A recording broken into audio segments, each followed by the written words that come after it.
Here we are next to the Liberty V12 engine that's going to power this incredible flight around the world. Bob, could you tell me a little bit about this motor, please? Well, it's big. The Liberty engine was developed for World War I and was made by several companies. Jesse Vincent from Packard was one of the developers of the engine, so Packard manufactured them.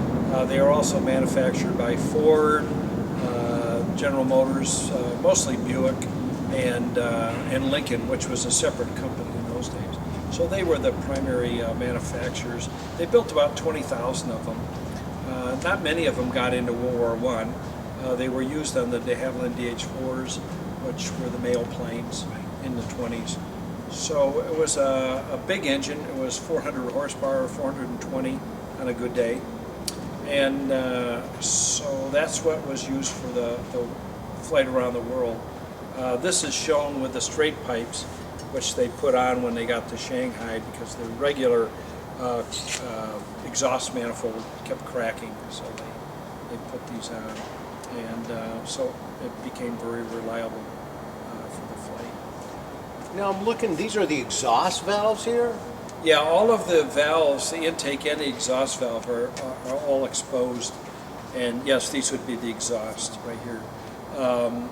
It's set up like what we would consider a normal aircraft engine. It's got dual ignition, so it's got 2 spark plugs per cylinder. And it's water cooled, so these are the water jackets, individual cylinders.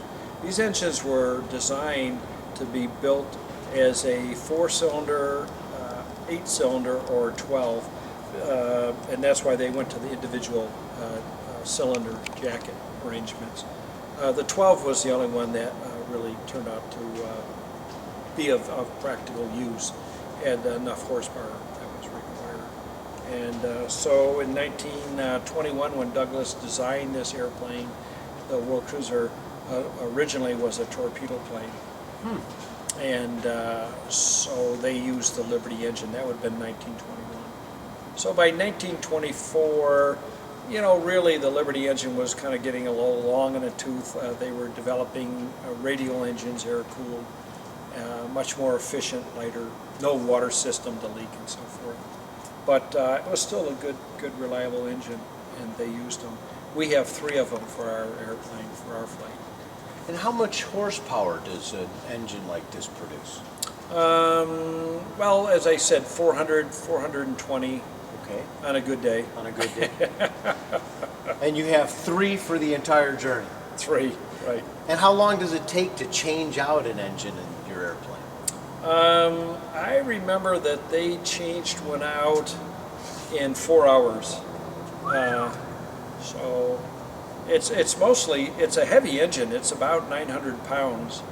Of course, heavier with all the accessories on it, but mostly you just have to take all the cowling off and unhook all the fuel lines and ignition and so forth, and the water, and then yard it out of there.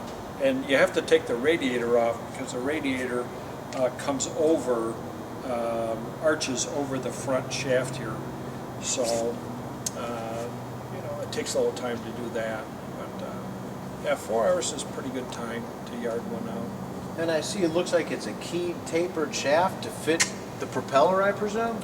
No, it's got actually, there's a big metal hub that weighs about 22 pounds, big steel hub. And the hub goes on the keyway here, and then that goes into, there's a big front plate and mounts the propeller. So then the propeller will bolt directly to that metal piece? Yes. And tell us a little bit about the propeller, please.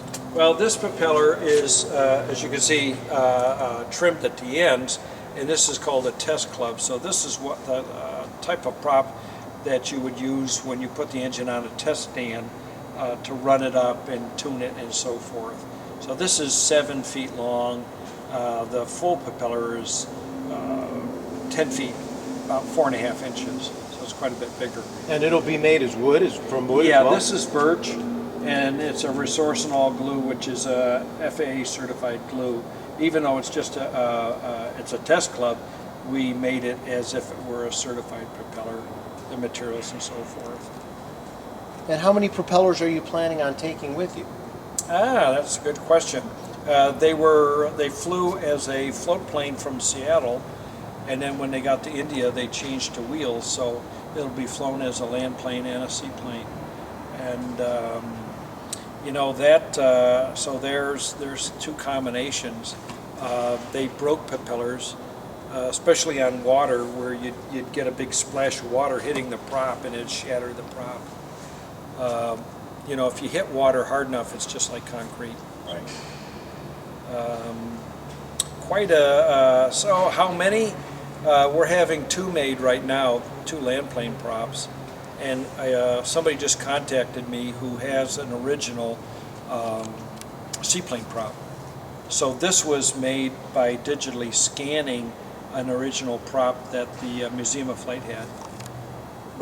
But the seaplane prop and the land plane prop has a different pitch. So this angle of the blade is different in those two configurations. And my goal now will be to digitally scan this seaplane prop and see how much different this angle is. Interesting.